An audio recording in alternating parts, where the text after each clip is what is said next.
All right, welcome back into the Sports Source. This segment brought to you by Games and Things, home theater, seating, table games, arcade games, bars and bar stools.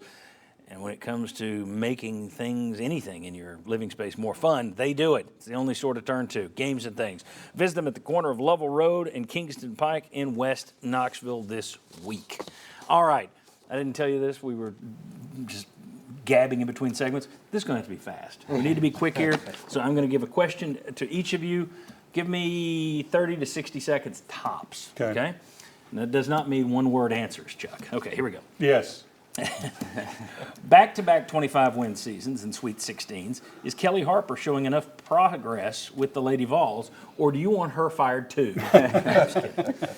No, I don't, but there needs to be more progress against the better teams. It seems like So Kellie. No, you don't. I mean, next year is going to be really important for her because she's had a player come back that's really good. You've had a player out that's post player. My time's almost up. But to me, it's not that much difference than Holly Warlick 2.0. And you need to do better against better teams. Okay. Bob Hodge, we learned this week that Joe Milton has lost about 10 pounds because he wanted to be a bit more mobile in the pocket. You like what you're hearing? Yes, because I think that was one of his problems. I think the big worry about him is still inaccuracy. But if you're more mobile and you turn, say, 5 incompletions because you just had to stand in the pocket, either get sacked or just throw the ball away, and you can turn that into 3, 4, 5, 6-yard gains because you're a little bit more mobile, yeah, I think that helps a whole lot. So I think that is very good. He also, and I don't know if this is going to help him, but we talked about it in the Orange Bowl, he has a tendency to look a little clumsy in the pocket. He's not, maybe it's because you're used to looking at Hendon Hooker, who's kind of fluid and smooth in the pocket, but you get a rush after Milton, the big guy, he looks a little clunky out there. Start. Yeah. And so maybe the quickness helps him with Maybe that. it will. All right, Josh, let me go ahead and put up a graphic here. The Vols scheduled yet another neutral site game this week, so they've got Virginia and Nashville this year, NC State and Charlotte next year, Syracuse and Atlanta the next year, and then they're going back in 2028 to play West Virginia and Charlotte, where they played them, 2017 in Charlotte?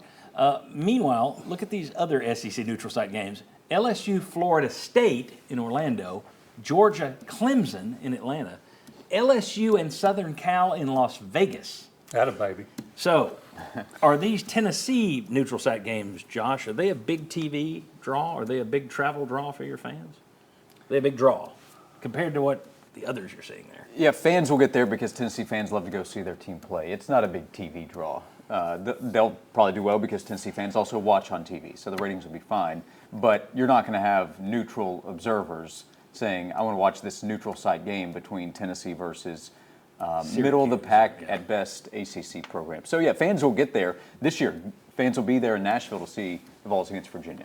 But it won't be a big TV draw. Jan, schedule better. It's the only complaint I have. Schedule better. They took what they could get with NC State. That was a tough spot. Well, what'd they do with Virginia? That one, They ducked BYU to get Virginia. That's fair. Maybe that's the best they could do, but they schedule better. They're not scheduling great. All right, Ryan. Last one is for you. This week, 2 writers for The Athletic ranked the nation's 16 best football programs as of today, and they had Tennessee ranked 13th and 15th. Are they recruiting about 13th or 15th, or are they better than that? they're recruiting at a higher level than that, but as we see in the SEC, I think that almost knocks you down a peg sometimes when you do national program rankings because the SEC is so tough. So if you're not at the top with Alabama and Georgia the past few years, it's harder to stay in the top 5, top 10. But they just signed a top 10 class. I think they're recruiting at a higher level than 13 to 15 would suggest. But because they're in the meat grinder of the SEC, it almost makes it harder to be establishing yourself as a top 10 program because you've got, in some cases, a guaranteed loss or two on your schedule. Yeah. All right, very good. When we come back, will Vol fans come to view this as a good year? We talked about that last year. Well, now we know how the year ended. So, will Vol fans, will you forgive this team and look back on it eventually as a positive, as you did with the upset loss at South Carolina in football? Or is this different? Come on back, we'll discuss.